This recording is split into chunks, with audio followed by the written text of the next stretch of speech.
Order. Jim Shannon to move the motion. Jim Shannon. Thank you, Madam Chair. Can this House has considered the persecution of Christians and freedom of religion or belief. I'm always very pleased to make a contribution in Westminster Hall at any time, to be fair, but I'm especially pleased to speak in this matter here today. And the reason why it's important, and the reason why the Honourable Lady for Congleton and myself and others approached the Backbench Committee to ask for this debate, because we want to tie in with Red Wednesday, which is next Wednesday, and getting an opportunity close to that.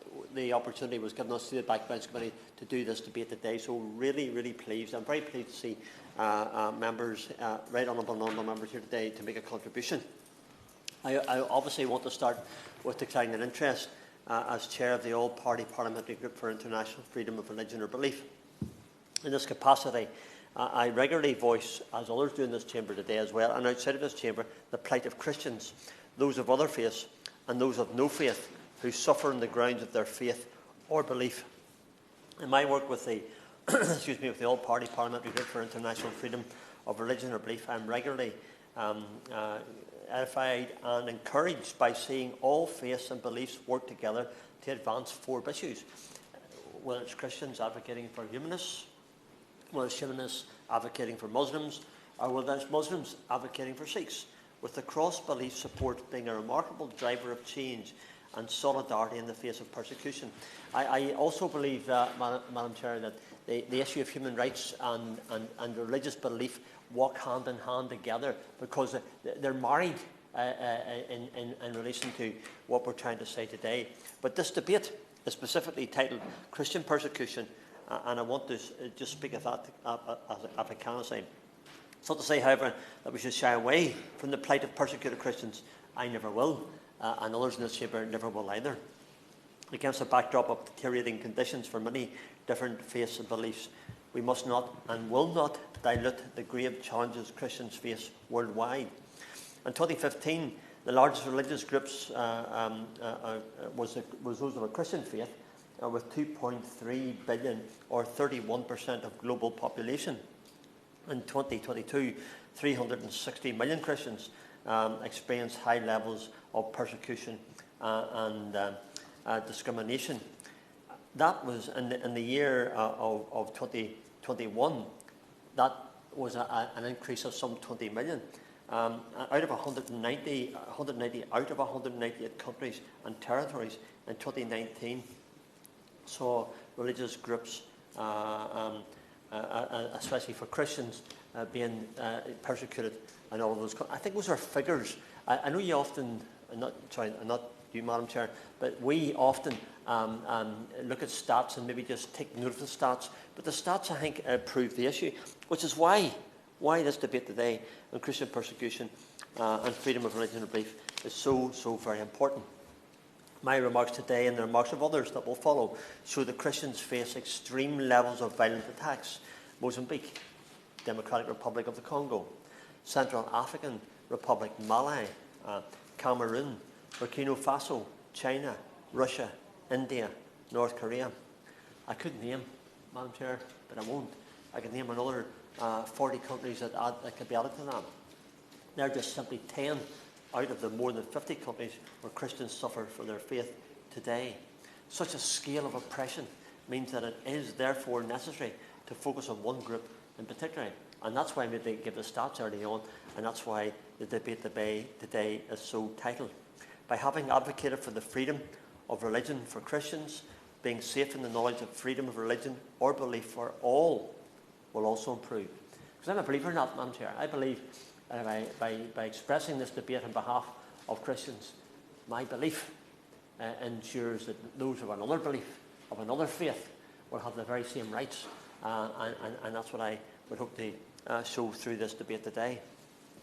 This is especially pertinent the coming week, as next Wednesday, 23rd November, is Red Wednesday. That's a Christian initiative spearheaded by the Aid to the Church in Need to remember our Christian brothers and sisters around the world who are persecuted for their Christian faith. Excuse me. We will see buildings lit up in red, the colour of martyrdom. That's why the red is used. It's the blood of saints. killed over the world, and the colour red illustrates that. So on this day, next Wednesday, I hope that more and more people might be made aware of the persecution against Christians. Yesterday, on the parliamentary estate, in the debate on Ethiopia and Tigray, that was in Westminster Hall in the afternoon. I was given a document by the Honourable Lady for Rutherglen, aid to the Church of England. I couldn't attend that event. I wished I could have, but I couldn't. But the Honourable Lady brought me a copy of the booklet, and it was entitled, and launched yesterday, their latest report, Persecuted and Forgotten. This reports on cases of Christians persecuted on the grounds of their faith over the last 3 years. Harrowing reading. Some of the contributions made yesterday about Tigray and Ethiopia that were in that booklet were quite harrowing as well. I always find it incredibly hard, Madam Chair, to listen to some of the personal stories, the ones that are illustrated by contributions in the chamber about what happens to men, women and children because of their faith. And 75% of the countries surveyed, oppression or persecution of Christians has increased in recent years. Similarly, the Open Doors World Watch List report finds year after year that persecution of Christians is getting worse, not better. Never seems to get better. It always seems to get worse. Last year, 5,898 Christians were murdered for their faith. Thousands more were maimed or injured or had their places of worship damaged or destroyed. In the age of technological, social and medical advancements, we should ask ourselves, why is the advancement of rights for Christians not advancing? And that's why we're here today, to make that point and to try to illustrate in an evidential way with the stories that we know. I'm very happy to, yes. You've read some very wonderful about how many Christians have been persecuted for their faith. Disagree with me that we need to do more as a Christian country. We have an established church in this country to protect Christians both in the UK but across the world, and use our global influence, especially in the Commonwealth, to help Christians and people of all faiths so no one has to die in such horrific ways. And I'm very pleased that the Honourable Gentleman has been here to participate in that intervention in the debate. And I know that he and I hold similar views on Christian views and faith, and so I'm very, very pleased that the Honourable Gentleman has been able to say that. I think when I look back, Madam Chair, back to 2012, I think it was, whenever my party and myself first had a debate on the persecution of Christians. I think it was, I remember the Honourable Gentleman and the Honourable Lady were both at that debate, and we had quite a consensus of opinion from both sides of the chamber. And that's whenever the debate started in relation to Christianity and the persecuted faith. We've moved on. So I think it's a very, very key role. And I'm really pleased to see the Minister in this place. And I've spoken to him beforehand. I have great expectation of the Minister, for I understand that he also understands the issue only too well. And the Honourable Lady for Congdon and me and myself were talking yesterday about the very same thing, and we both have a high expectation of the Minister, and I'm sure we will not be disappointed in any way. In the age of technological, social and medical advancement, we should ask ourselves why the advancement of rights for Christians is not advancing. That's the question I asked before the intervention. Complacency with the ever-worsening condition for Christians around the world must stop now. The Persecuted and Forgotten report found that in Africa, the situation for Christians has worsened in all countries that they reviewed. All countries? That's Mali, Sudan, Eritrea, Nigeria, Ethiopia, Mozambique, all with deteriorating conditions. These atrocious conditions are evidenced by a sharp increase in genocidal violence. I use that word on purpose because it illustrates exactly what's happening. It's genocidal violence from militant non-state actors, including the jihadists. So it's very, very clear to me that we need to address this issue. And across the past 2 years, I and many other honourable members have repeatedly highlighted how Christian persecution has only intensified since COVID-19, according to the Institute for Development Studies. In a significant amount of the nations which have encountered outbreaks of the novel COVID-19, politicians and opinion leaders have openly condemned religious minority populations under the guise of epidemiological containment. In other words, what they're saying is those of Christian faith are the subject, in this case, of hateful messages on social media, public speeches and official policies. One would have hoped that such a diminishing standard for religious minorities during COVID-19 would have abated by now. It doesn't seem to have. That's very disappointing. And yet the deteriorating conditions accelerated by the pandemic have not been fleeting or vaccinated away. Instead, the pandemic has facilitated the creep of curtailment on Christians' exercise of their faith, and it's now the new normal with no sign of improving, and that has to be addressed across the world. There are so many countries that I could touch on to exhibit the change in conditions and the ever-worsening conditions for Christians around the world. But there's two countries in particular I want to stand out for me, both of them of which I've visited. Nigeria, I visited in May this year. I want to speak about that. And Pakistan, that I visited in 2018, and hope, Madam Chair, to visit in February of next year if we're spared until that time. Why these two when so many others are culprits? And part of their sheer abuses of Christians and other religious groups, but also because they are the two largest recipients of UK aid. So I want to tie the two together, the two stories together, because I'm all for UK aid. I'm very supportive of it. But I think there has to be an undertaking from, in this case, from Nigeria, also from Pakistan, to addressing the issues of Christian persecution, discrimination and abuse. It's therefore my hope that the UK can make most difference to these countries, and also has an even greater responsibility to do so. When this country's taxpayers are contributing to aid going to countries that allow perpetrators of persecution to escape with impunity, we must ask ourselves if we are confident that we are not complicit in any abuses taking place. So we need to use our aid that we take to those two countries and to other countries as an instrumental method of changing what's happening. To that end, this government, I believe, must continue to seek answers to where their aid is going, who it's reaching, and our religious groups in need benefiting from this assistance. Because I asked the question of others on many occasions, because I do hear, and I know others hear, the stories of religious groups not getting the assistance that they should be when it comes to humanitarian aid, when it comes to aid directly through our UK aid to those countries. Without significant transparency concerning the aid distributed, we cannot be sure they are not simply fueling the oppression of Christians. Big statement to make, but it's how we feel. Others will illustrate that very, very clearly. In Pakistan, the gender-specific religious-based persecution is a serious problem, with some reports listing it as one of the worst offenders worldwide. And we have had discussions with the High Commission. We had these same discussions when we were there in Pakistan back in 2018.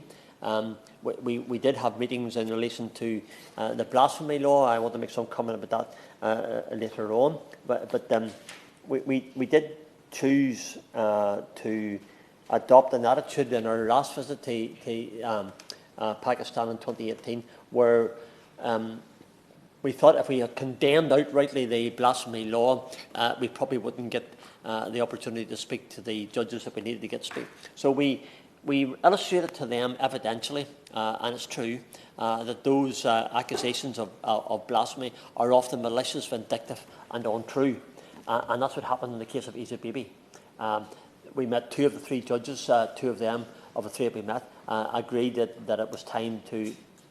They were of the opinion that there was also malicious, vindictive and dishonest, and they said that Isa Bibi would be released. There was an appeal and she was released, and she now lives in Canada with her family. But there are other Isa Bibis in Pakistan, and the ongoing case of blasphemy laws being used in a vindictive fashion are very clear. The ACN's Hear Her Cries report recorded in the Sindh province in 2018, there was more than 1,000 cases of Christian or Hindu women suffering forced conversion, almost 3 a day.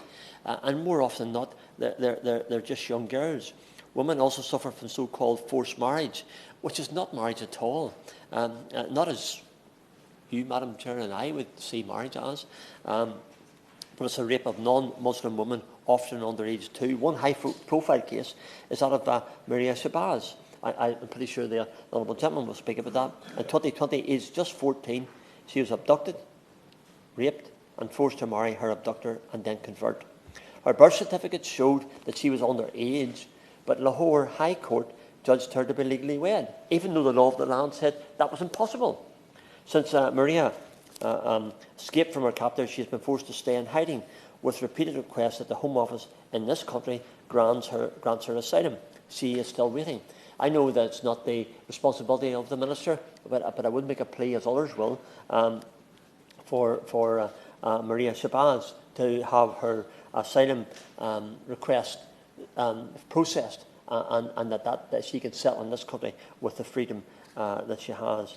A worthy asylum case, a very clear one, of such level of violence and loss of freedom as she's had. Gender-specific, sadly, is not unique to Pakistan, though.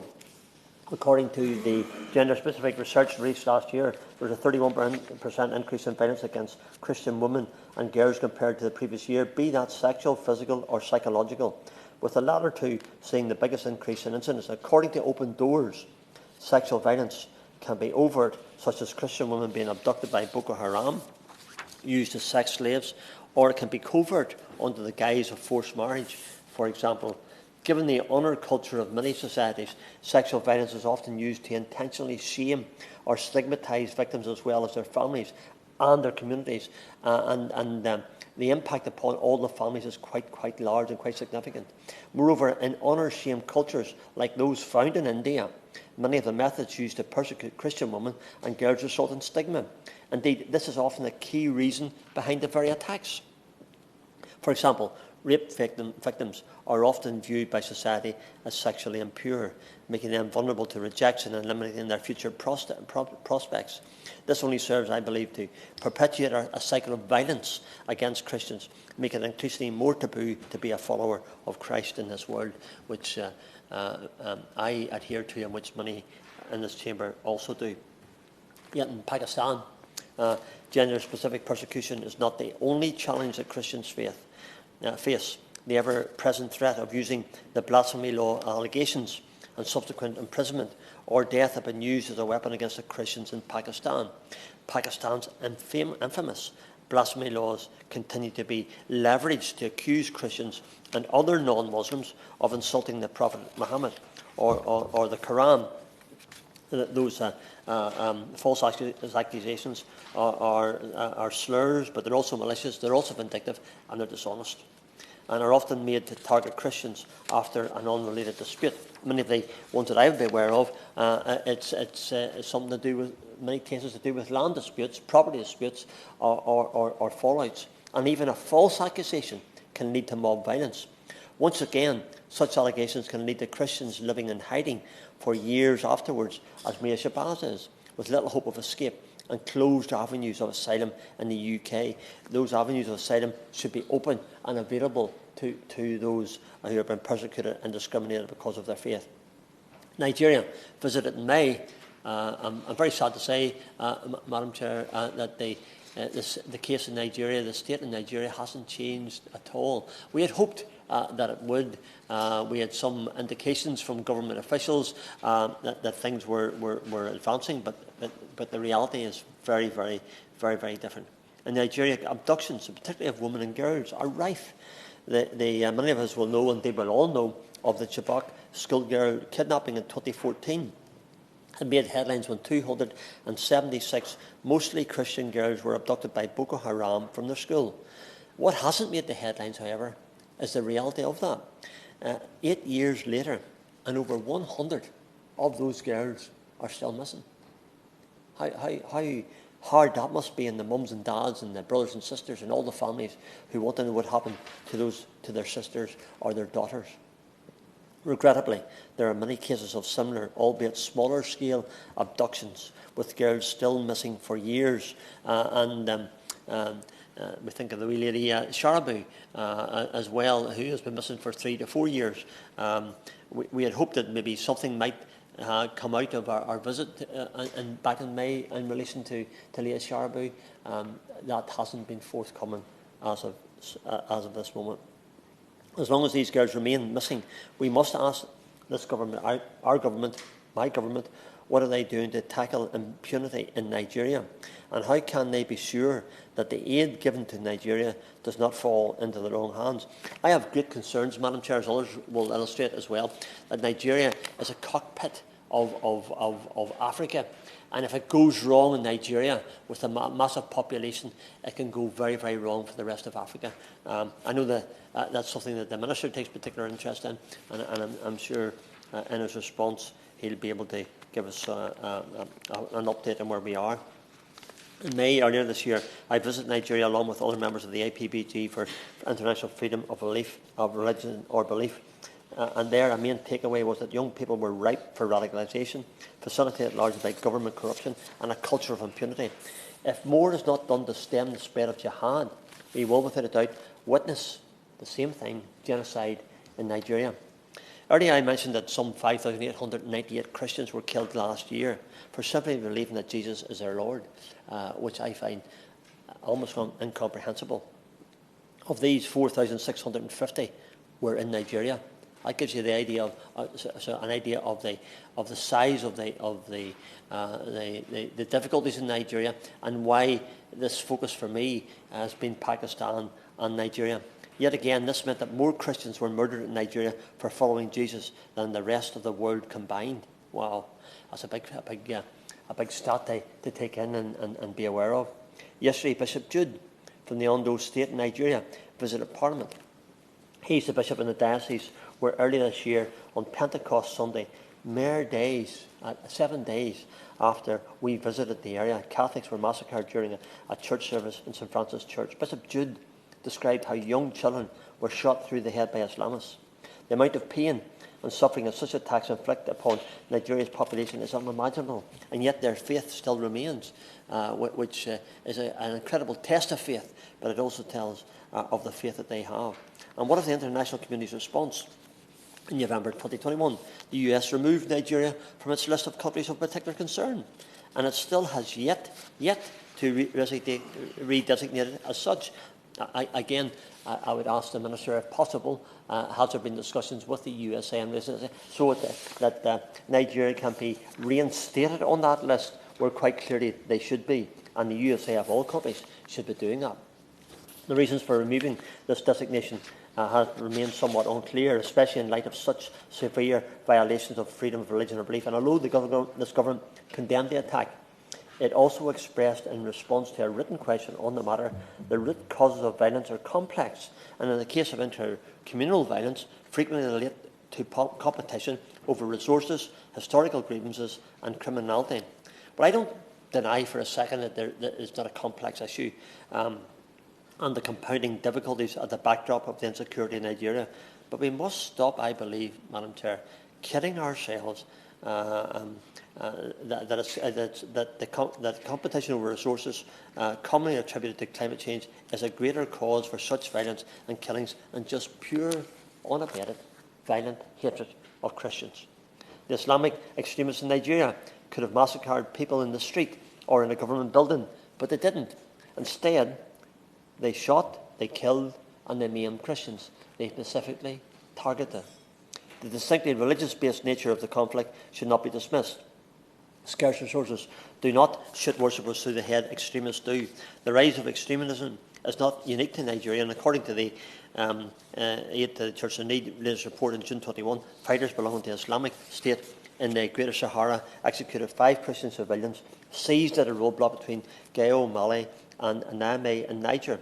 And in Mozambique, Al-Shabaab stepped up its terror campaign, killing Christians, attacking Christian villages and burning down churches. The group is affiliated to Daesh, which claimed responsibility for the March 21 attack on Palma, northeast Mozambique, all the while we, as a West, seem to do very little in response. I know government is committed to the freedom of religion and belief, but I really do think we need to perhaps maybe take a more focused approach in relation to aid, but where the difficulties are and what we can do to help.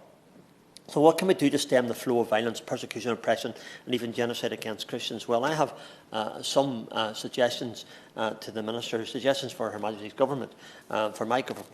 First, the FCDO must continue to affirm FoRB issues as a priority concern within its human rights agenda, maintain its focus on gender and sexual violence and conflict, and its interplay with FoRB issues. In short, a mainstreaming of FoRB and FCDO's approach to other nations would be welcome. In connection with this, asylum seekers who are fleeing due to being persecuted for their religion or belief must be prioritised, and I believe that's critical and important. And if it is done, then the delayed acceptance of religious minorities from Afghanistan into the resettlement scheme should never be repeated. Many people in hotel in North Down have been there since they've been repatriated from Afghanistan. I welcome the scheme, I really do, but they're still there.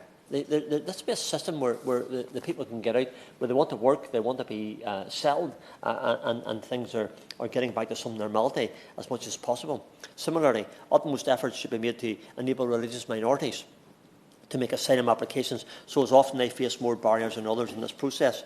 The work of the Prime Minister's Special Envoy for Freedom of Religion or Belief, currently filled by the Honourable Lady for Conington, must, I believe, be adequately resourced and fully integrated into the FCDO's work. That's another ask through this debate. I know that the Honourable Lady won't ask for it, but I am going to ask for it for her, because I think it's the right thing to do.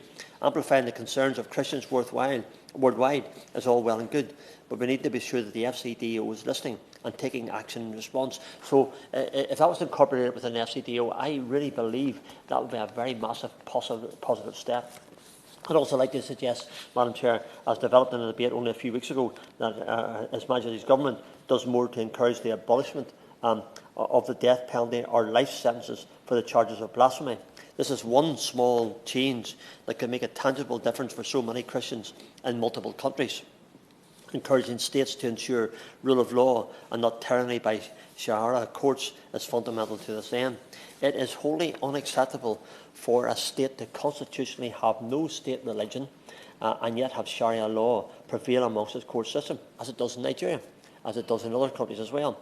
And finally, to return to Pakistan and Nigeria, I'd like to suggest that foreign and development aid be tied to improving FoRB conditions. I've said it before in other debates, Madam Chair. It doesn't lessen the request again. It's a different minister, and I'm always keen to seek the support and the response of the minister who's here. This would not impact on emergency humanitarian aid. We're not saying it shouldn't happen. What we're saying is it needs to be done in a way to improve the FoRB conditions across the world. And it wouldn't impact upon the millions of pounds spent by this government on general development either. Until our government can be absolutely certain that these recipients of aid are doing all they can to end the persecution, be it state or non-state actors, we should not be complacent with taxpayers' money going to these countries.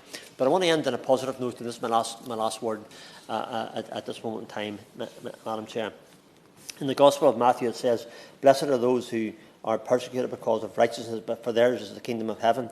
If we cannot deliver justice for the oppressed in this life, may we be sure in the knowledge that justice will be theirs in the second. I believe we have a duty, Madam Chair, as representatives of this House and as Christians ourselves, to speak up for our brothers and sisters across the world. So we do ask our government, my government, and our minister and my minister to respond in a positive fashion. Thanks so much. Yeah. Has considered the matter of Christian persecution, freedom of religion or belief. And I call Fiona Bruce. Thank you, Madam Chairman. I welcome the Minister to his place, particularly knowing, as I do, his strong personal commitment to humanitarian aid provision over many years, not least from his time as Secretary of State for DFID, when I was privileged to serve on the DFID Select Committee, but also from our many summer recesses of volunteering when we both enjoyed the Umubano projects in Rwanda and Burundi. So I know his commitment is real, and I look forward to working with him equally constructively in my role as the Prime Minister's Special Envoy for Freedom of Religion or Belief. And it is very much with a constructive approach that I look at today's debate. Just to confirm, my mandate, as stated on the Foreign Office website, is threefold. One, to bring together UK efforts to promote freedom of religion or belief, or FoRB. 2, to work with the International Religious Freedom or Belief Alliance to raise awareness of cases of individuals persecuted, and 3, to support the implementation of the Bishop of Truro's recommendations, a work which supports not just Christians persecuted for their faith, but freedom of religion or belief for all. It's always with mixed sentiments that I speak at the annual Red Wednesday debate on the persecution of Christians. It's a privilege to thank the dedicated NGOs who work to support those who are suffering simply on account of what they believe. But it's mixed because year on year, global persecution is rising across faiths and beliefs, and Christians are no exception, as we've heard already.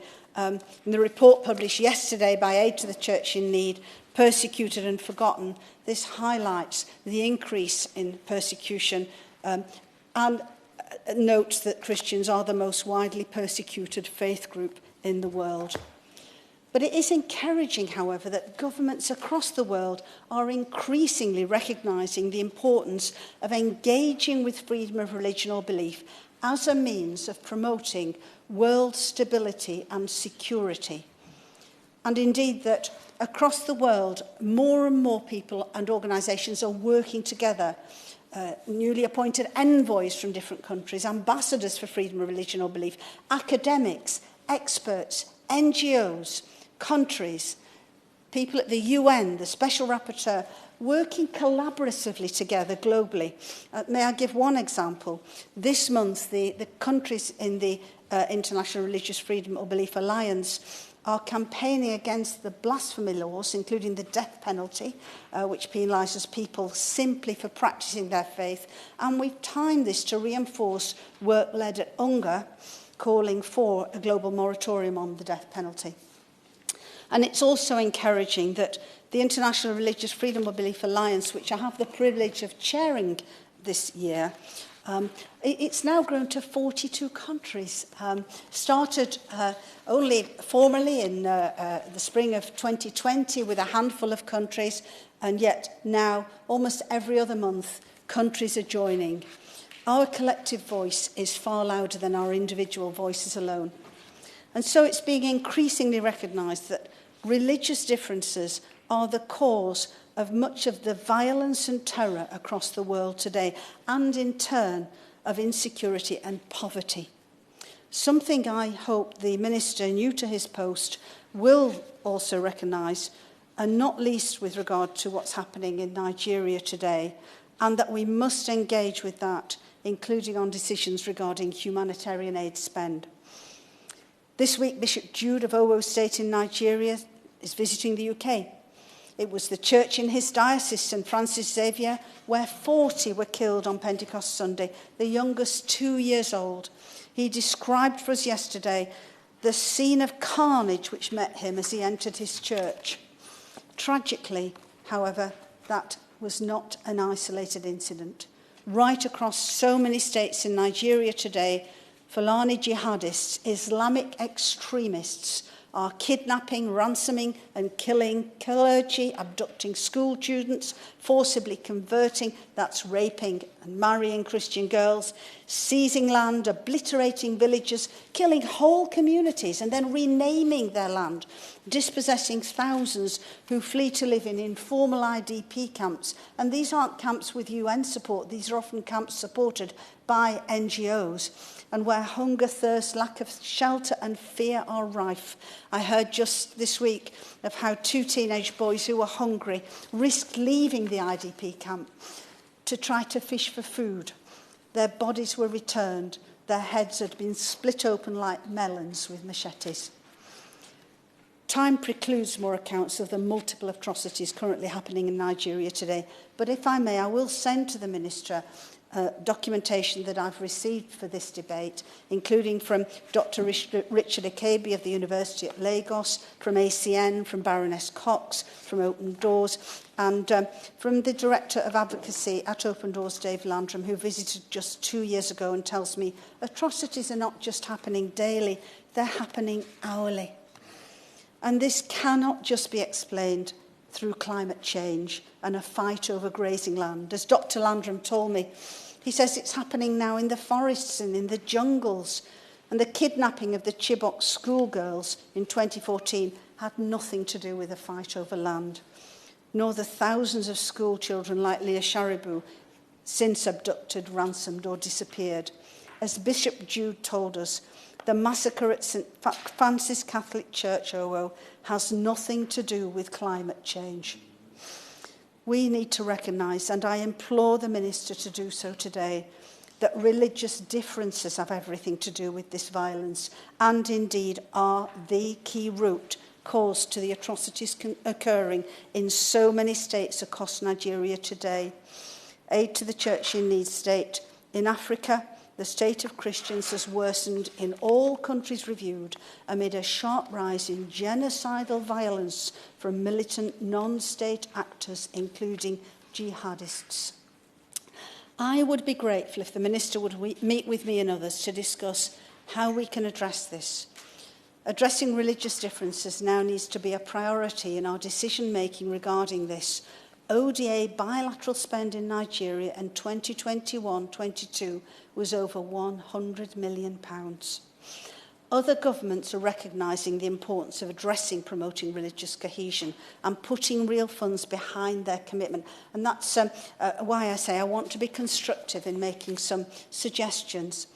The Netherlands, for example, is funding projects in Kaduna and Plateau States, Nigeria, whereby young Christians and Muslims have worked collaboratively on projects, such as one to get more electricity into their communities. And it has worked. Not only has this joint working promoted understanding and cohesion, but now the women and young people who for their livelihoods use sewing machines to produce clothes can now work longer hours because of that electricity that's available.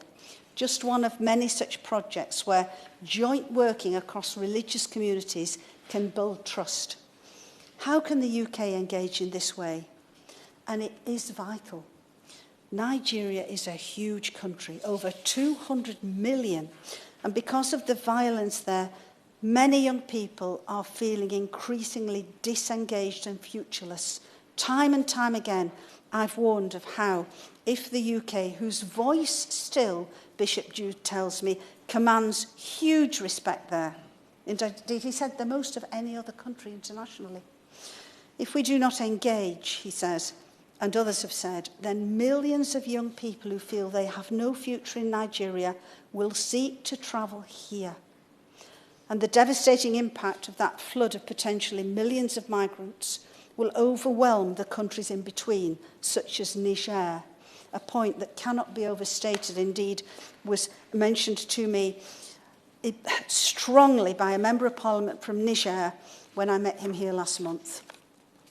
Providing better understanding between faith and belief groups, between young people in a young country, which Nigeria is, I believe, just as critical as providing education for them. And projects similar to the one I described involving young people and engaging them on the issue of FoRB have been funded in other countries in many parts of the world. There are FoRB-related projects in Somalia, Philippines, South Sudan, Kenya and Mali. One project I heard of, which I understand is proving successful, is in the Central African Republic, bringing youth and religious leaders together to reduce hate speech in the digital sphere. Will the Minister discuss with me how the UK can play its part in supporting similar projects? Addressing the importance of freedom of religion or belief is vital today if we are to maintain our leadership role in tackling poverty and security across the world. And we cannot start too young. May I speak of another project which the Alliance I chair is taking forward from the London Ministerial. And this is to create the production of materials for primary schools to help teachers educate the very youngest of children that it is just as important not to discriminate against someone on account of their beliefs as it is, for example, if they are disabled. I'm delighted that one of the schools piloting this project is in my own constituency, a project recently welcomed with interest by our own schools minister. Our Alliance's aim is, we hope, to roll out these teaching materials, once piloted, across the 42 countries in our alliance, an idea initiated by one of the Alliance Vice Chairs, Ambassador Robert Rehak of the Czech Republic. We cannot start too young to help people understand across the world how critical it is to live peaceably with others of different beliefs, particularly as there's so much friction leading to violence in the world today. If the Minister's still unpersuaded by reports from NGOs that the root cause of the current horrendous conflict in Nigeria is not climate change, but attacks by religious extremists intent on genocidal destruction, would he perhaps support an impartial evaluation of what's currently going on in Nigeria and press for a UN Commission of Inquiry on Nigeria? And will the Minister look at how addressing such freedom of religion or belief issues can be included more strongly in the wording of the revised integrated review announced by the Chancellor today? The current integrated review commits as a priority action to promote freedom of religion or belief overseas, taking forward the recommendations of the Bishop of Truro's 2019 independent review and raising awareness of cases of particular concern, including through collaboration with the International Religious Freedom or Belief Alliance. In 2022, we will host an international ministerial conference to agree steps to advance FoRB for all. Now, the ministerial conference was, of course, held in London in July. No less than 88 countries sent official delegates, with over 1,000 delegates attending from over 100 countries in all. And the Truro Review is, of course, a manifesto commitment, and there are still outstanding elements to be fulfilled. And I hope that the Minister will concur with me, and indeed it's in accordance with the Prime Minister's determination to address outstanding manifesto commitments, that work on the Truro Review should be completed. As I say, this is promoting not just freedom of religion for Christians, but freedom of religion or belief for all. As required under Truro, an independent review of progress of the Truro work was carried out this year, commissioned by the FCDO. And that work was led, that independent review was led by 3 freedom of religion or belief experts, including the current UN Special Rapporteur on FoRB, and it was published in April. Its recommendations were fully accepted by the then Foreign Secretary in a written statement, and it highlighted that there is outstanding Truro work to be done.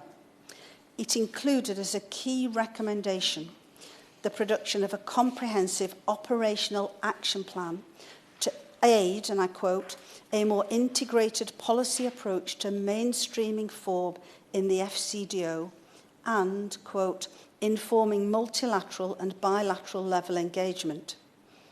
This is much needed.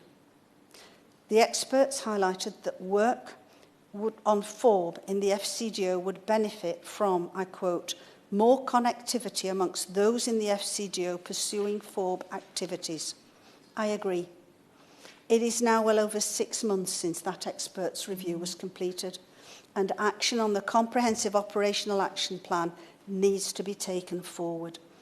Lack of joined-up working within the FCDO and FoRB means that resources are not being used as efficiently as they could be. That needs to change. I'd welcome an opportunity to discuss this with the Minister, but this is not to disparage the strong commitment to FoRB of our parliamentary colleague, Lord Armad of Wimbledon. It's about making the best use of FCDO resources in support of our mutual roles and indeed in support of the Minister here today. I'm closing shortly, Madam Chairman, you'll be pleased to hear.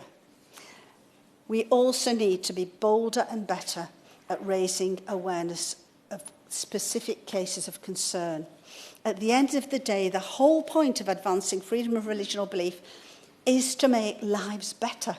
And where individuals are suffering and there is an opportunity for us to do so, we should, in my view, be braver. And this, of course, complies with my own mandate, which I touched on at the start of my speech. We should be braver in raising particular cases of concern. And so may I close in highlighting too, in this very debate 2 years ago, I highlighted the case of Mara Shabazz, will the Minister now look at how the UK can give safe haven to that poor girl who 2 years on still remains in hiding in fear of oppressors, living in one room with a sink? And will the Minister meet with me not only to discuss her case, but the case of Sawan Masi, also from Pakistan, a case raised previously by the Honourable Member for Strangford, a man who also lives in hiding with his family, fearing death from a mob, having been acquitted by courts following being sentenced to death for blasphemy. I look forward to the Minister's response today. I plan to move to front bench wind-ups at 3:58, so if the final two speakers could split the remaining time between them, then we'll get both of you in, so about 5 or 6 minutes each. Patrick Grady. So you've helped me out. I want to congratulate the honourable members for Strangford and Congleton on securing the debate, and it is becoming something of an annual occasion, tying in with the Red Wednesday commemorations, and I think that's extremely fitting and a real tribute to the work that both of them are doing. And it is so important to so many of our constituents that we speak up for people who are being denied their right to freedom of religion or belief all around the world, whether they are Christians or practising any other belief, or indeed of no belief. But we are focusing particularly on Christians in this debate. That's the title of it. And as the member for Strangford said, Christians do remain one of the most persecuted, in fact, probably the most persecuted and discriminated religious group in the world. Now, perhaps that's to some extent because Christians remain the largest community group in the world anyway, but the statistics might demonstrate exactly what the significance of that is. It is worth bearing in mind, though, that the vast majority of human beings in the world adhere to some kind of religion and profess a belief in a creator God. And the majority of them believe in the God revealed to the patriarch Abraham, and the vast majority of them, in turn, believe in the same God revealed in the person of Jesus Christ. So religious belief is not, on a global scale, a minority sport, and within that, neither is Christianity. So I do pay tribute to the organisations, to Open Doors, to Christian Solidarity Worldwide, to Aid to the Church in Need, and others who do so much work to draw attention to these issues. And Red Wednesday is a way of everybody becoming more aware of the challenges faced by Christians and others who are persecuted for their religious beliefs. Just very briefly to echo some of what's been said about specific countries. Nigeria is 7th on the Open Doors 2022 World Watch list of the 50 countries where it's most difficult to live as a Christian. But their statistics show that if it was only measuring violence, Nigeria would actually be at the top of that list. And we've heard some very powerful and frankly horrific testimony today from both of the opening members. And it is the call to bring those responsible for genocidal attacks such as the Pentecost Sunday 2022 massacre in Nigeria, the call to bring them to justice, that is the focus of Aid to the Church and Needs petition this year. And I hope there are things that the government can do and listen to the calls that have been made, for example, addressing this question of designating Nigeria as a country of concern. The Christian community in Iran is not always spoken of, but a very real and persecuted minority. Open Doors World Watch list says it's risky for Christians, especially converts, to express their faith publicly, such as in blogs or social media, because the internet is monitored and this can be used as evidence prior to an arrest. I asked the Prime Minister earlier in his statement on the G20 about what support the UK is taking, and the G20 and the global community more widely, to support everyone in Iran who is now campaigning for democracy and freedom. And perhaps the Minister can address some of that as well. And then there is the situation in China, where again, members of many religious minorities, not least the Uyghur Muslims, face persecution on a day and daily basis. But I wanted to draw particular attention to the situation of Cardinal Joseph Zen, who is one of Asia's highest-ranking Catholic clerics, and he and fellow campaigners were arrested in May for what in Hong Kong for what the government said was colluding with foreign forces because they were trustees of a humanitarian relief fund, and together with the honourable member from the right honourable member from Gainsborough, several of us raised our concerns with the government at the time in EDM 36 on the 12th of May, where we agreed with the comments of the Human Rights Watch that the arrest of the 90-year-old Cardinal for peaceful activities was a shocking new low for Hong Kong's administration and illustrates the city's free fall in human rights over the past couple of years. So the government has to continue to work as it's committed to doing, to tackling all of these issues in different countries around the world. It also has to make sure that it's doing what it can at a domestic level to protect freedom of religion and belief, and promote tolerance here at home. In my part of the world, in Glasgow and the west of Scotland, we're not immune to religious intolerance. Sectarianism is still a real challenge. The root, ironically, is a divide between different Christian denominations, where the golden rule of that religion is to love one another as you love yourself. But I want to use that as an opportunity to pay tribute to the late Archbishop Mario Conte, who passed away last week, the Emeritus Archbishop of Glasgow, because among his many achievements was a renewed dedication to ecumenical and interfaith dialogue. And also just yesterday, the Catholic Church in Scotland and the Church of Scotland, the Presbyterian Church of Scotland, signed the St Margaret's Declaration, a statement of ecumenical friendship signed by the moderator of the Church of Scotland and the Archbishop of Edinburgh in the presence of the Princess Royal at Dunfermline Abbey. And I think that is a very good example and demonstration of what is possible from dialogue and a search for common ground, and hopefully the kind of thing that can be learnt from elsewhere in the world. But many people who come to the United Kingdom seeking asylum are doing so because of religious persecution, whether that's Christian or otherwise. And the language of demonising people arriving on these shores in small boats, I think, is extremely unhelpful and not a way to promote tolerance. So the government needs to bear that in mind. And I'm still aware of ongoing challenges for very simple things like supply ministers and religious leaders to access visas when they want to come to the United Kingdom in the summer to supply to Christian parishes or other faith communities. And none of that necessarily speaks to a welcoming attitude. So the government has to take all of this into account. It has to, particularly, if it's going to continue to cut the aid budget, it has to explain how it's going to make that work smarter and harder so that progress can be continued in these areas, particularly towards the Truro Report recommendations, as the Honourable Member for Congleton said. She's been the Prime Minister's envoy under 3 Prime Ministers. It just shows how seriously she takes her role. We all support her in taking that role seriously, and I hope the government will continue to do so too. Hope that these debates make some difference. I think I've spoken in all of them over the years, and the situation just seems to get worse and worse. But I suppose we just can't keep silent. The situation in Nigeria that we've heard so much about is truly appalling. Within the period that we've been talking about, perhaps 7,000 Christians murdered.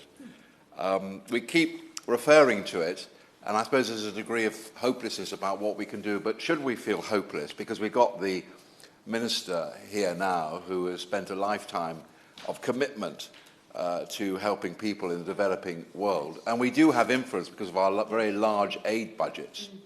And I sometimes wonder whether we are using that influence the greatest effect, particularly with regards to countries like Nigeria. And there is a suspicion that the Nigerian authorities are not as zealous as they should be in cracking down on this violence, which is little less than genocide. There's very little publicity about the loss of black lives in Africa, but black lives matter everywhere. They don't just matter in the West. They, as I've said before, they matter equally in Africa. When people are being murdered simply for their faith, we should call this out, and our government should call it out in its relations with Nigeria. And I'm sure the Minister will say later that we do that, but we must use our influence. I mean, there's a couple of new countries which we haven't talked about before where things are getting very difficult. For instance, Nicaragua, President Daniel Ortega's Sandinista Liberation Front is increasingly cracking down on civil society and local churches. Bishop Declan Lang has commented, over recent years, the people of Nicaragua have endured deepening repression and violence and threats to their human dignity. Many are unjustly imprisoned or killed for defending their basic human rights. and others are forced to flee, including bishops, priests, and seminarians. And another country we haven't dealt with too much in these debates in the past is Myanmar, where civil society is under threat. Cardinal Mung Bo, Archbishop of Yangon, is pleading for protection from violence by military junta troops. In November 2021, 200 troops invaded the Church of Christ the Cathedral of Christ the King in Lokhau, and they evicted health workers. The bishops of Myanmar have appealed for humanitarian corridors and sanctuary for their places of worship. And also in these debates, I've repeatedly referred, and others have referred, to the case of Maria Shabazz, who was raped and is still virtually under house arrest. I still don't know why, and we've got a Foreign Office Minister now, why we cannot do more to get this girl out. We've had meetings with the Home Secretary. Other colleagues have had meetings with the Home Secretary. I mean, what is the Foreign Office doing about this? And is there something that we are not being told? I mean, there are many, many migrants coming to this country. Many of them are not genuine asylum seekers. This is obviously a genuine asylum seeker, and we've repeatedly raised the case of Maria Shabazz, but she is still stuck in Pakistan. The truth is that the position of Christians is very dangerous indeed. And what is so sad, and perhaps I'll end on this point, what is so sad is the decline of Christianity in the Middle East, the home, or the first home of Christianity. It's most marked in Syria, where within a decade Christians have plummeted from 1.5 million, that's 10% of the population in 2011 before the war began, to perhaps 300,000, less than 2% of the population. In the aftermath of the 4th of August 2020 Beirut explosions, where the greatest impact was felt in the Christian quarter, Lebanon's church leaders questioned the community's long-term survival. In Iraq, where the rate of exodus is much slower, the community is down from perhaps 300,000 before the 2014 Daesh invasion to as few as 150,000 today in spring 22. So it's so sad that the original home of Christianity is seeing such a mass exodus of Christians. And the situation isn't much better in the West Bank of Palestine, Israel. Nearly 75 years from the creation of the State of Israel, Christians in the West Bank have declined from 18% to less than 1% of the population today. And I also want to make one comment, because we've heard a lot about China in recent days and new approaches to China, about the false accusations against Cardinal Zen. Here's a man who's 90 years old, and he's been accused of colluding with foreign forces. It's a ridiculous, absolutely ridiculous allegation. He was associated with the now defunct 612 Humanitarian Relief Fund, which helped protesters in financial need. This is an old man who's done absolutely nothing wrong. Hong Kong is a place where we have a long history, where we made a treaty with China to try and ensure freedom of expression. Now, I raised this matter when we went to Rome with the Cardinal Gallagher recently, who's the Foreign Minister of the Holy See. And he expressed the hope that the Hong Kong authorities would draw back from the most serious charges, which unbelievably carry a possibility of life imprisonment. But if we do have any influence with the Chinese authorities, can we please raise the case of Cardinal Zen and his totally unjust persecution of this very old and very distinguished and very holy man? Thank you, Madam Chair. I am delighted to once again participate in a debate on the freedom of religion and belief, and specifically the persecution of Christians and the importance of people being allowed to worship their God however they perceive him to be. And I'm grateful to the Honourable Member for Strangford for bringing this debate forward. I know that he very much cares about this issue and often raises it in the Chamber. And as others have said, it's very important that this issue continues to be on the radar, not just of this House, but of the international community. It is a fundamental, basic freedom to worship your God, however you perceive him, or indeed her, to be. The freedom to choose who you worship, how you worship, is a fundamental human right.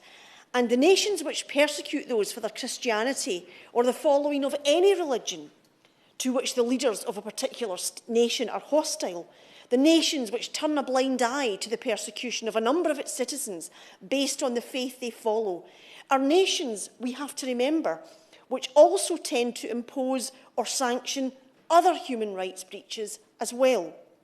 Persecution on the basis of faith does not happen in isolation, but it is insidious, it is cruel, it is repressive, and it is unacceptable.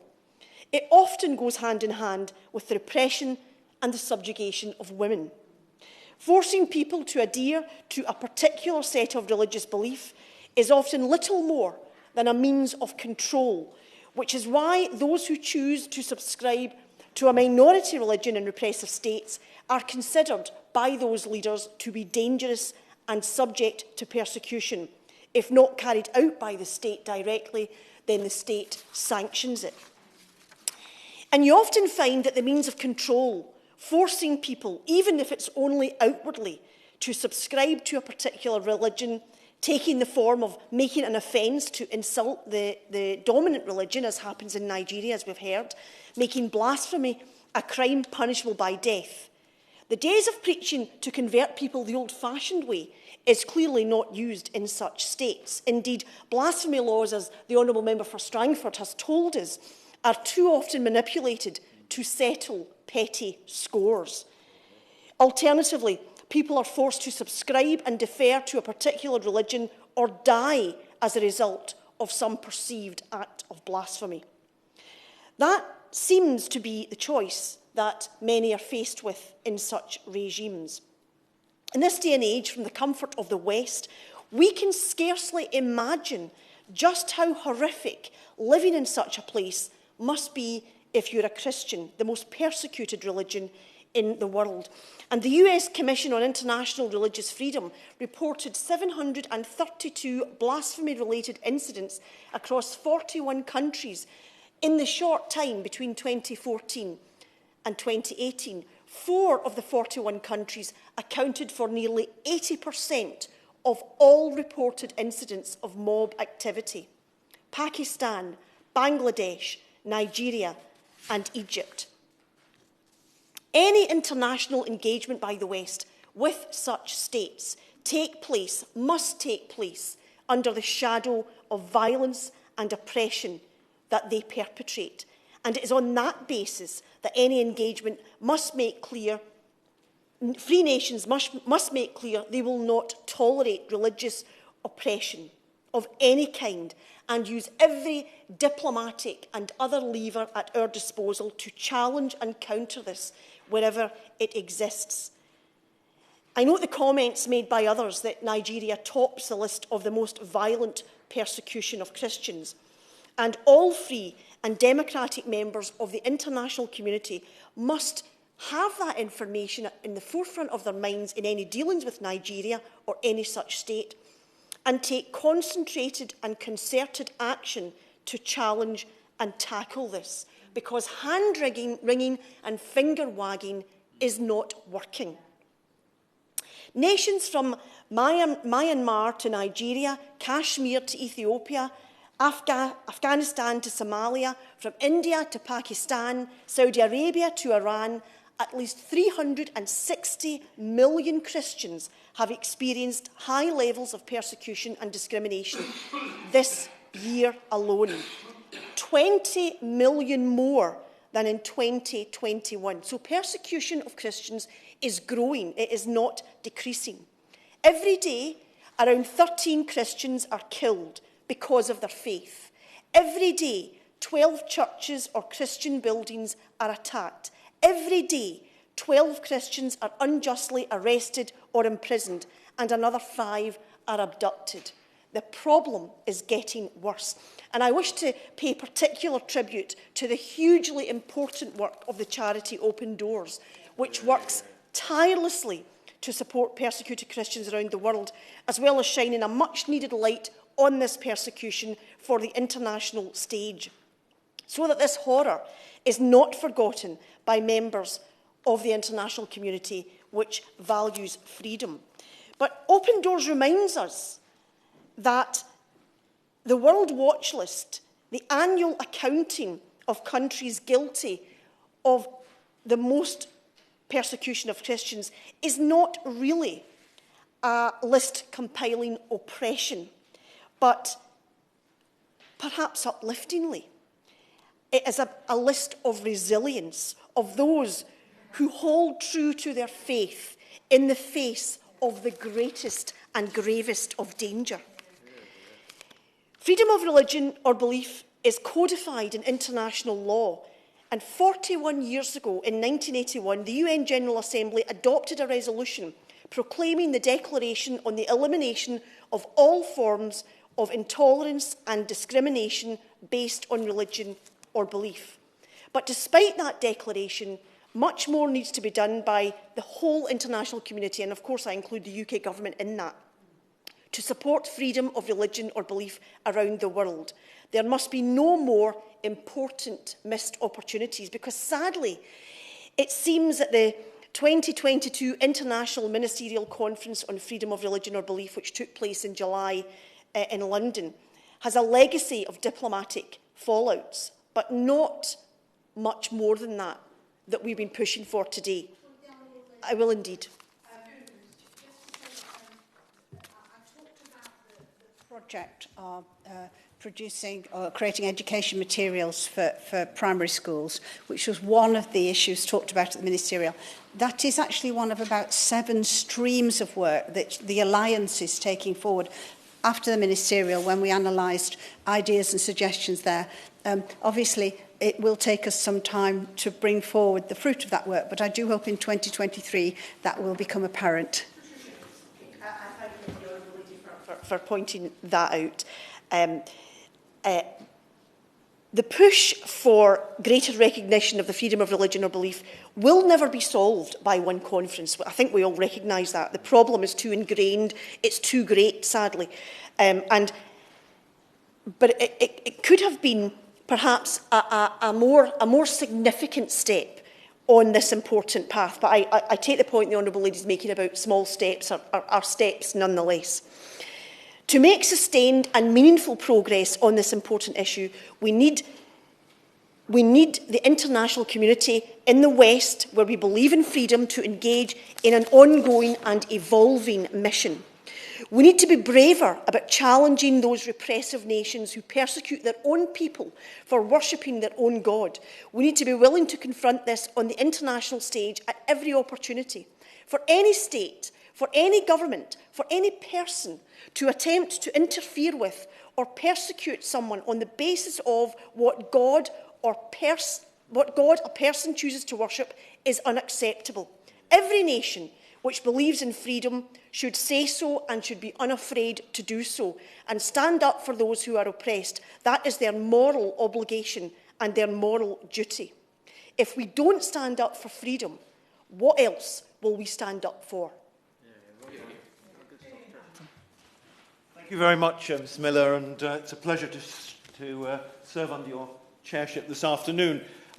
We've had an excellent debate, as always in these debates, a very important debate, a debate that draws attention to the persecution not just of Christians but other minorities. Today we concentrate on the world's largest faith, the Christian community worldwide, and the contributions obviously from the mover of the debate, my honourable friend, the member for Strangford, is as always excellent and very well informed. He is passionate about this subject. We've heard also from, and I hope she'll forgive me again, my honourable friend, the member for Congleton, because she and I have worked on many causes on international development and on freedom of religion and belief over the years. And she is a justifiable champion for Christian beliefs, but also for freedom of religion too. And she does an excellent job. I hope that if there's ever a change of government, she could serve under the Labour government as well, because she's so good at what she does. That's not a job offer, by the way.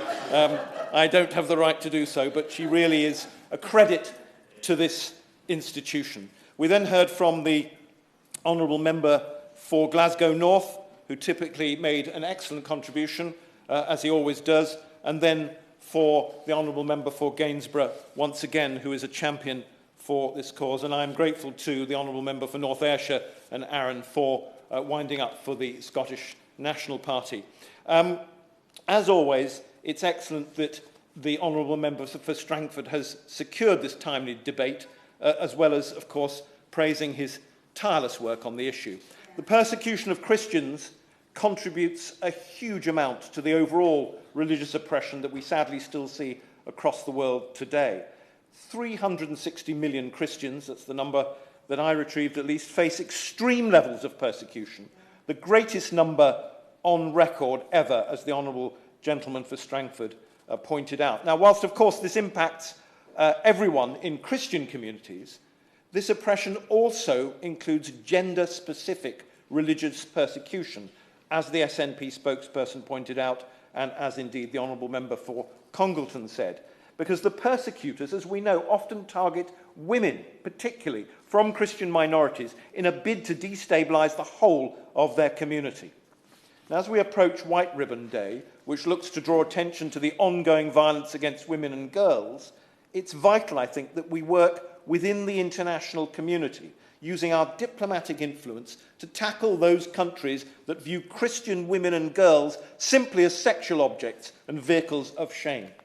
And I think it's also deeply disturbing that incidents of sexual violence against Christian women and girls were reported in 90% of countries in the top 50 of Open Doors World Watch List in 2022. So I'd like to ask the Minister to tell us what the UK is doing on the international stage to tackle such vile persecution. Now, yes, of course. There is the PSVI conference, Preventing Sexual Violence and Conflict, happening, hosted in London 28th and 29th November. And I do hope that this double jeopardy of women of faith or belief, as well as of related to their gender, will be something that will be highlighted at that conference. Would you agree this is very important? Yes, and I thank my honourable friend for her intervention there. Absolutely, of course I would agree, because the two are not separable, I'm afraid, and it's tragic it should be the case. We've heard many horrific experiences today of Christians across the world in our debate. However, I'd like to turn my attention for a moment to another case study of persecution against Christians that the Right Honourable Gentleman, the Member for Gainsborough, pointed out to us. As part of my regional brief on Labour's front bench covering Latin America, I'm well aware as well of the issues facing democracy and the freedom of expression in Nicaragua. Now, sadly, this has had a huge impact on Christians in the country, as the Right Honourable Gentleman pointed out. Those Christians who don't fully conform to the will of the Ortega regime, or should I say dictatorship. In August, a Roman Catholic bishop was put under house arrest, and 4 priests, 2 seminarians and a cameraman were also imprisoned. In the middle of the night, Nicaraguan security forces stormed the property where Bishop Rolando Alvarez and 11 others had been confined for 15 days. Bishop Alvarez was forcibly taken and placed under house arrest, while the other priests, seminarians and the cameraman were held in detention. Now, in addition to these shocking and unjustified arrests, the Nicaraguan government shut down all the radio stations associated with the bishop that were critical of the Ortega regime. Everyone arrested should be released immediately, and the persecution of Roman Catholics' freedom of expression in Nicaragua has to be brought to an end. So I'd like to ask the Minister what the government is doing to challenge the Nicaraguan government on this issue, and whether it has considered further sanctions against that country as a result. On a more positive note, Mrs. Miller, I visited Colombia in May 2022, 6 months ago, to look at the election situation and to look at some of the attacks on trade unionists and religious people, as well as indigenous people in that country. And I saw the brilliant work of the Roman Catholic Church's Justice and Peace Commission that took me to the suburb of Usme to meet the youth collective there. They sponsored them, they supported them, they helped build the community centre, and they underpinned the security of that organisation that was at the time under attack from the police. Now, Red Wednesday, as has been mentioned, on the 23rd of November, I believe is an opportunity for all of us across this House to reaffirm our support for Christians as well as freedom of religious belief across the world, just as we've done during our debate this afternoon. Christians contribute so much to our society, but they must be allowed to contribute as much in the many other countries where they're still being targeted solely for their faith and their belief.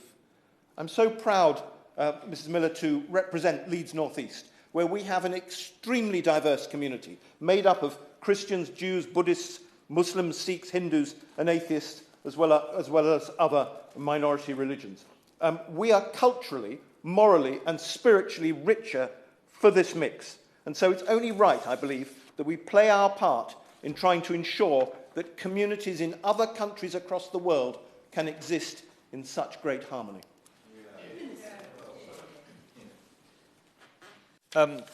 Dame Maria, it is a pleasure to serve under your chairship today. And I should tell you that in the 35 years I have been in this House and my 3 stints in government, this is the second time in 2 days that I have responded to a debate in this chamber, which only goes to show you it's a bit like buses. You wait for 35 years and then 2 come along almost immediately. And I should say at the outset that I am in effect standing in for Lord Ahmed, although of course it's obvious why that is the case.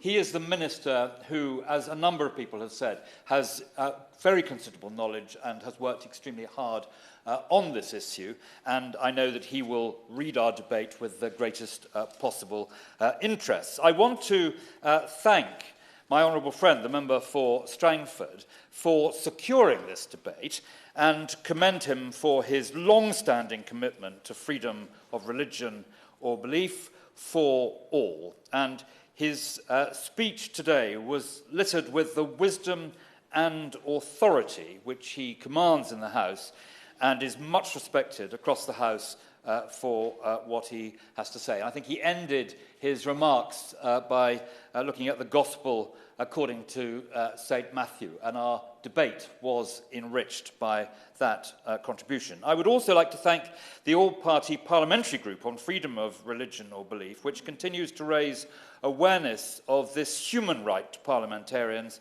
and the public alike.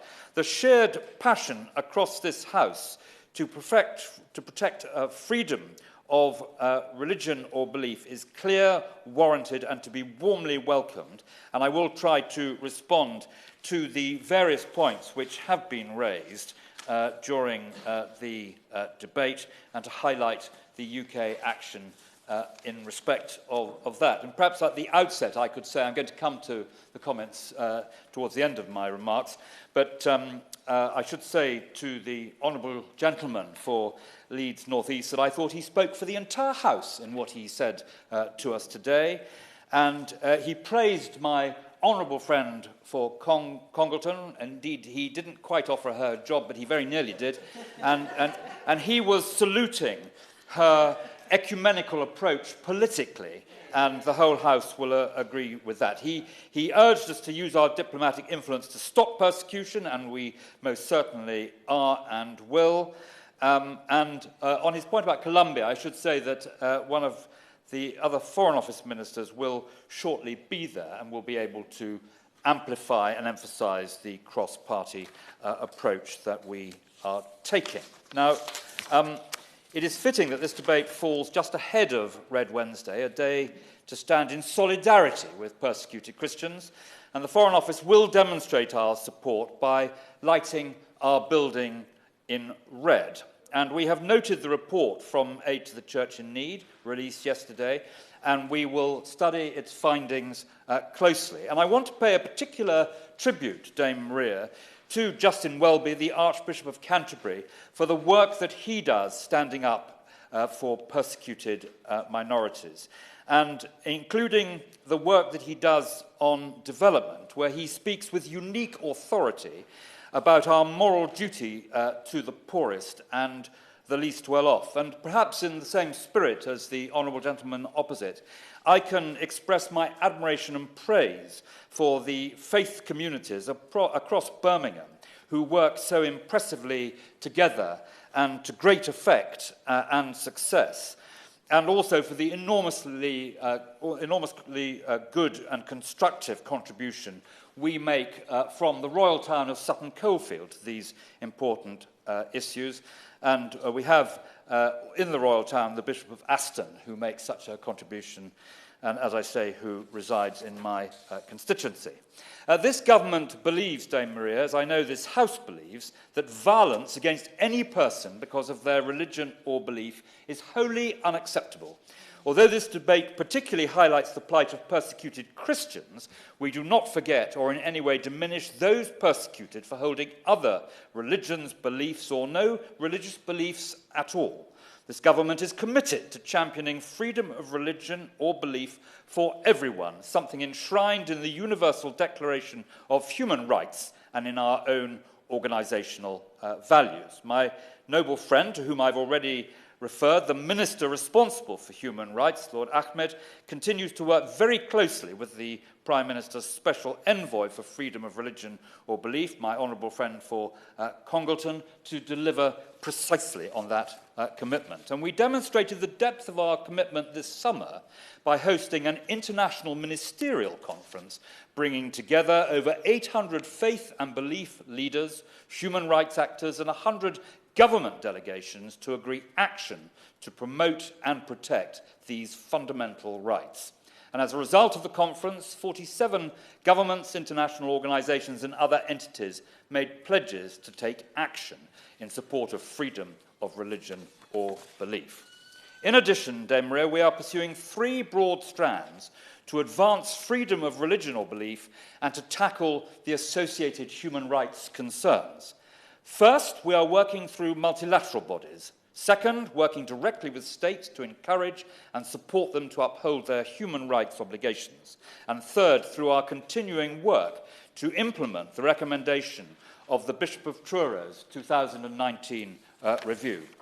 On the first strand, multilateral action, we work with organisations like the United Nations, Council of Europe, G7, and the International Religious Freedom or Belief Alliance to promote and protect freedom of religion or belief. Again, I pay tribute to my honourable friend for Congleton for her dedicated work as the UK representative and current chair of the Alliance.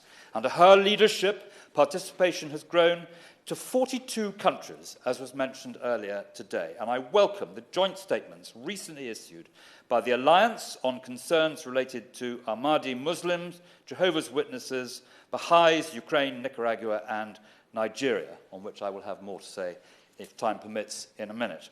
In September this year, my noble friend Lord Ahmed spoke at the United Nations and urged the international community to call out Iran for systematically targeting members of minority communities, to press Afghanistan to protect minorities targeted for their beliefs, and to challenge the discriminatory provisions in Myanmar's citizenship laws, and to hold China to account for its egregious human rights violations in Xinjiang. Turning to our bilateral work, we regularly raise specific issues with other governments, both in public and in private, where that may result in better outcomes. For example, my noble friend Lord Ahmed met Pakistan's Minister for Human Rights in October to raise persecution of minorities, including forced conversion of young Christian and Hindu girls. In Iraq, religious and ethnic minority populations have significantly declined since 2003 due to exclusion, sectarianism, and conflict. Many of these minority communities continue to face extreme challenges in 2022. We regularly raise the need to protect ethnic and religious minorities with the government of Iraq and the Kurdistan Regional Government, most recently again by my noble friend Lord Ahmed to the Kurdistan Regional Group, Minister for Religious Affairs in July of this year. I'm also very grateful to those who have raised the issue of Nigeria, where both Christians and Muslims have suffered devastating harm at the hands of violent extremist groups, and separately as a result of intercommunal violence and criminality. We remain committed Dame Maria, to supporting peace-building initiatives across Nigeria to address the root causes of violence, protect human rights and promote dialogue and respect between different ethnic and religious communities. Turning finally to the Bishop of Truro's review, the report set out the gravity of the issue of Christian persecution, along with practical recommendations for an enhanced government response to the plight of persecuted Christians and people persecuted for holding other religions, beliefs, or no religious belief at all. We welcome the findings of the independent review of our work to take forward the recommendations. That assessment earlier this year concluded that the majority of the recommendations are either at an advanced stage of delivery or in the process of being delivered, while noting that there will always be more that can be done. We will continue to ensure that the changes we have made are embedded and to look for opportunities to ensure that freedom of religion or belief is central to the wider human rights work. To provide a few examples, we've sent a clear message that the international community will not turn a blind eye to serious and systematic violations of human rights through our global human rights sanctions regime. In December 2021, we sanctioned Furkan Bangal Zai for his role in orchestrating the 2017 bombing of a Sufi shrine in Pakistan, which killed over 70 people. And in March 2021, Lord Ahmed hosted a meeting at the UN Security Council to raise awareness of persecution of religious minorities in conflict zones. Religion for International Engagement training is now available to all civil servants to enhance their understanding of the role of religion and belief in a wide variety of contexts to deliver the UK's international objectives more effectively. Now, if I may just very quickly turn in the remaining minutes to some of the contributions specifically in the debate. I turn first of all to my honourable friend for Congleton, who does so much good work and speaks so eloquently, as she demonstrated so well today. And across our country, many people will, I think, be grateful to her in the faith communities for her leadership. She is going to send information on Nigeria and share with Lord Ahmed. And, of course, it will be a pleasure to have the meeting which she has requested. And I will look very carefully and write if I miss any of the other points that she has made. In particular, I think it was she who raised the issue of the attack on St. Francis Xavier's Church in Owo, Ondo State. I want her to know that we condemn the horrific attack in Ondo State and extend sympathies to all those affected. We condemn attacks on places of worship. Everybody should be free to practice their religion or belief without fear. If I turn to the honourable gentleman for Glasgow North, he spoke about a number of organisations which do so much to help, and I want to echo his thanks to them. He also raised Iran. Iran's human rights record continues to be of serious concern to the UK, and the Foreign Office has designated it as one of its human rights priority countries. The continued use of the death penalty, weak rule of law, and restrictions on freedom of expression, religion, or belief are deeply worrying.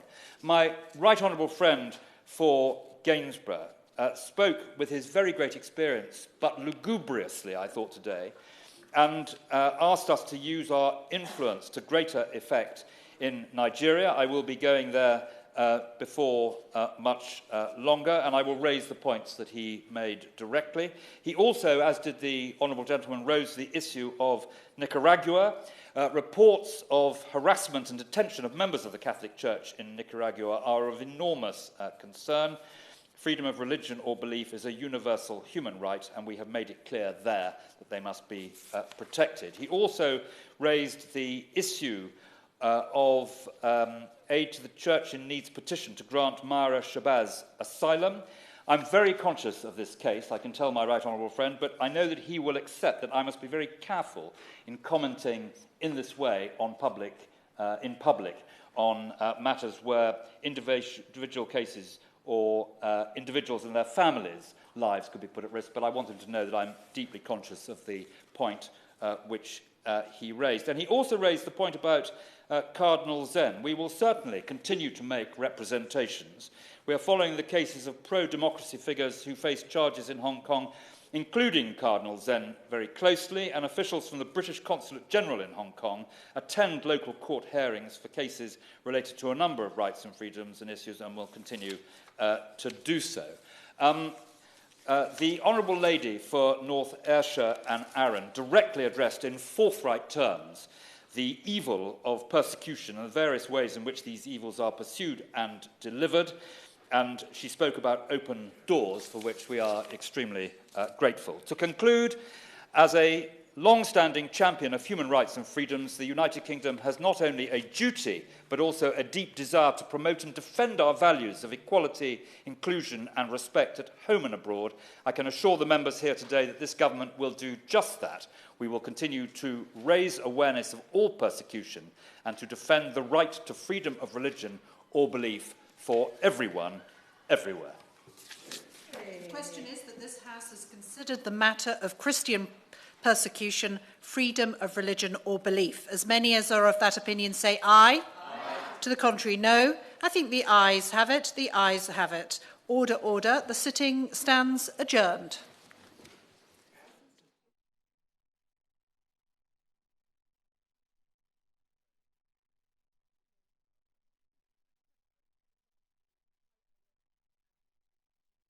The proceeding has ended.